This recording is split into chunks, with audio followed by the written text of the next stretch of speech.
suis Mélanie Pocock et je suis directrice artistique des expositions à Icon Gallery à Birmingham. Et moi, je suis Marie-Lou Lanneville, responsable des expositions et des éditions au Maclion. Est-ce que vous pourriez nous parler un petit peu de l'exposition en quelques mots? On commence avec le titre qui dit beaucoup, je pense.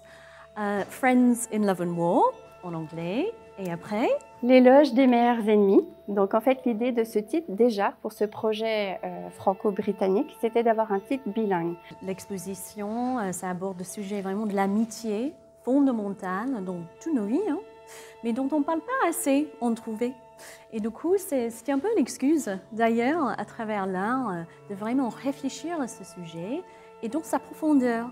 Aussi d'aller au point où on peut se dire que les amitiés très enrichissantes aussi ont des conflits. Exactement, en fait, parler de l'amitié, c'est aussi évoquer l'inimitié.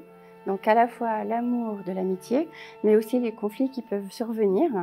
Et c'est là où, quelque part, il y a ce petit clin d'œil à la France et au Royaume-Uni de ses meilleurs ennemis. Donc c'est-à-dire que d'être ami avec quelqu'un, c'est lui confier sa confiance, c'est d'être bienveillant, c'est d'un respect mutuel aussi, mais parfois, il y a des sujets de discorde, il y a des critiques, et comment, parfois, on peut être amené à devenir un petit peu ennemi ou meilleur ennemi. Quels participants est-ce qu'il y avait à ce projet? C'est une collaboration entre 3 institutions culturelles. D'abord avec le British Council qui nous prête les œuvres de sa collection, l'Icon Gallery à Birmingham et le Maclion. Ce qui est assez étonnant, c'est qu'avec le Maclion et l'Icon Gallery, on a découvert au fur et à mesure de nos recherches que les 2 villes, Birmingham et Lyon, étaient jumelées. Je pense qu'on peut dire que c'est vraiment la réelle première exposition qu'on coproduit entre les 2 lieux. Il ne faut pas qu'on oublie le soutien de Fluxus, qui est un groupe de mécènes français d'ailleurs, mais basé à Londres. Ça implique beaucoup de communautés qui sont investies dans l'art et des partenariats comme ça entre la France et l'Angleterre. Après, entre moi et Marie-Lou, c'est aussi une histoire d'amitié professionnelle et franchement personnelle, hein, qui date depuis Singapour en 2015. Où moi je travaillais à l'Institut d'art contemporain de Singapour et on avait travaillé avec Maclion sur Rendez-vous. C'était un projet assez conséquent où on est venu avec plusieurs artistes et c'est là aussi peut-être qu'il y a eu une naissance de notre amitié. Mélanie a pensé au Maclion tout de suite sur ce projet de collaboration avec le British Council, un projet qui réunissait beaucoup de choses, donc c'est-à-dire 2 institutions qui avaient envie de travailler ensemble, 2 commissaires qui avaient envie de travailler ensemble aussi. Je pense que de nos discussions, de cette amitié qui se développe aussi au niveau professionnel, ça permet une meilleure exposition, je pense. L'idée pour cette exposition, elle vient d'où? Alors, là, c'est Mélanie. Moi, j'avais surtout en tête, imaginons-nous ensemble, enfin, la thématique du Spotlight et la question de comment répondre à ça avec une thématique d'exposition pertinente qui nous touchait. L'amitié, c'est un sujet dont l'histoire, les philosophes, les écrivains ont évoqué, mais c'est pas vraiment un sujet bien traité. C'est vrai que l'amitié, c'est quelque chose qui existe depuis toujours, c'est une relation qui est importante au niveau humain. On trouve qu'il y a une jeune génération d'écrivains, aussi d'artistes qui s'organisent collectivement, souvent par des amitiés. Et qu'aujourd'hui, c'est un peu l'idée aussi de voir que l'amitié, ça a un pouvoir politique et surtout, on peut dépasser des impasses sociales avec cette amitié. Quel futur est-ce que vous voyez pour l'amitié entre le Royaume-Uni et la France? Moi, je vois toutes les possibilités et franchement, je suis optimiste, surtout parce que c'est les gens français et les gens anglais qui veulent continuer ce genre d'alliance. Le Spotlight, c'est aussi cette envie de collaborer ensemble et je pense que ça c'est important. Je pense qu'aussi le monde de l'art, je pense que l'art est là aussi pour réunir les gens et là c'est un peu l'idée de cette exposition et je pense que les artistes se saisissent de ça aussi. Ils ont cette envie de collaborer avec l'étranger, travailler avec le Royaume-Uni et c'est un petit peu l'idée aussi de ce projet, c'est d'avoir à la fois choisi de montrer des collections, donc celle du British Council, celle de la collection du MAC, mais aussi d'inviter des artistes qui sont en lien avec ces deux villes de Birmingham et de Lyon, qui ont des relations de longue date avec ces deux villes, et de leur donner la possibilité aussi de venir parler de l'amitié avec nous. Si vous voulez peut-être nous présenter une œuvre phare. Peut-être qu'on peut s'asseoir sur l'œuvre de Nick van de Stieg, parce que justement, je pense que pour parler de l'amitié, parler des échanges, c'est une œuvre participative. L'œuvre s'appelle Structure de correction, table de débat. Donc l'idée, c'est vraiment de venir discuter, débattre de thématiques ici avec l'artiste, avec des gens, de pouvoir s'asseoir, écrire sur ce papier et voilà, essayer de discuter, de refaire le monde peut-être aussi. Et on voit déjà les débats du passé, voilà.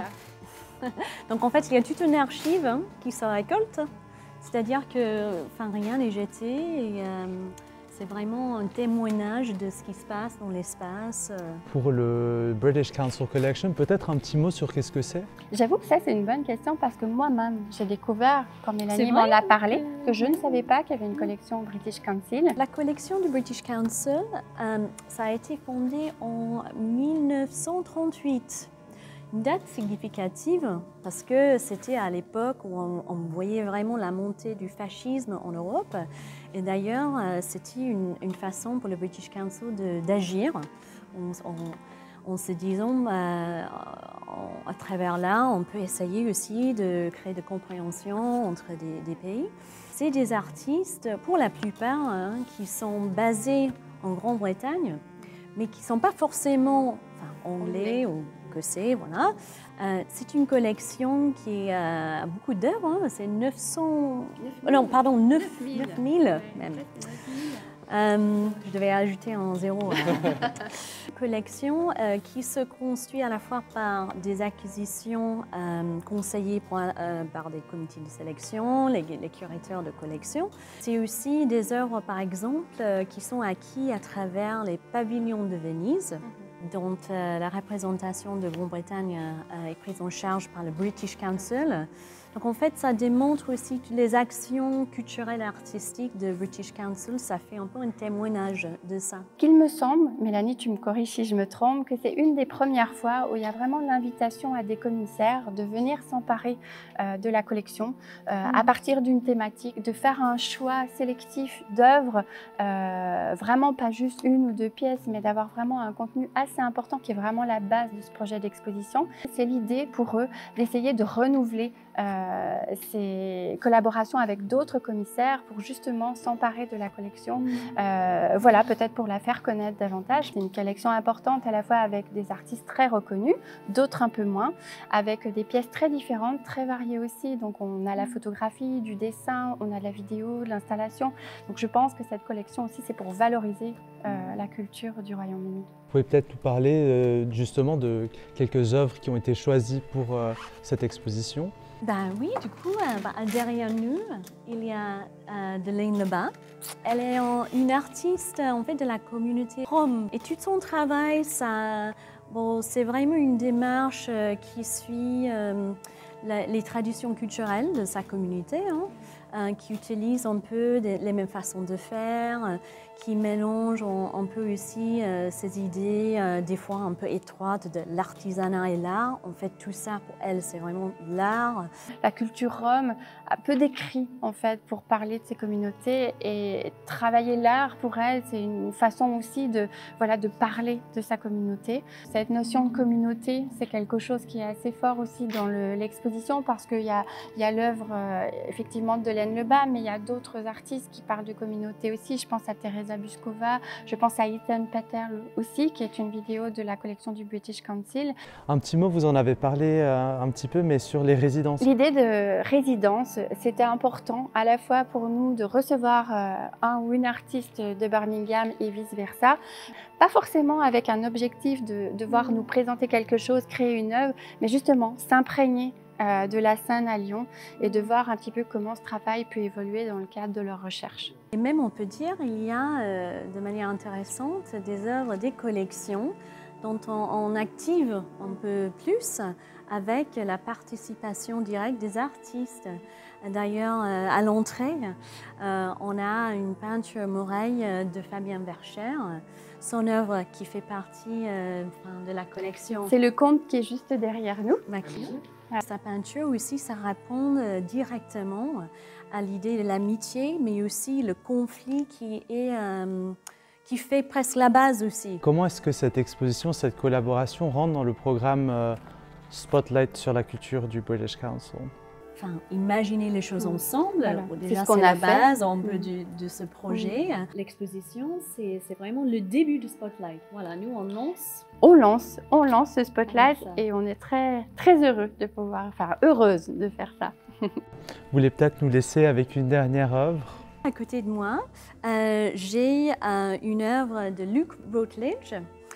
C'est un jeune artiste de Birmingham qui travaille dans la sculpture de manière, je dirais, très playful en anglais. Il rajoute des personnages un peu au fur et à mesure qui font des groupes, des bandes d'amis. C'est vrai que c'était l'occasion de mettre en valeur Luc et sa pratique à l'étranger et pour sa première exposition d'ailleurs en France. Et puis derrière nous aussi, on a le travail de Géraldine Koziak, qui est une artiste qui travaille et vit à Lyon. Une artiste qui nous présente des broderies et une peinture en hommage à des artistes femmes. Et le travail qu'elle présente ici pour l'exposition, qui est une production spécifique pour ce projet d'exposition, qui a été réalisé là jusqu'à ces tout derniers jours. C'est une forme de relique, ce sont des reliques d'amitié pour ces artistes. Et je pense que c'est ça aussi, de s'inspirer de d'autres artistes. Les artistes se nourrissent aussi du travail des autres. Et quelque part dans l'exposition, c'est de les faire se rencontrer. Et donc voilà, les artistes de Birmingham seront présents à Lyon et pourront nouer, on l'espère, des liens d'amitié avec les artistes de Lyon.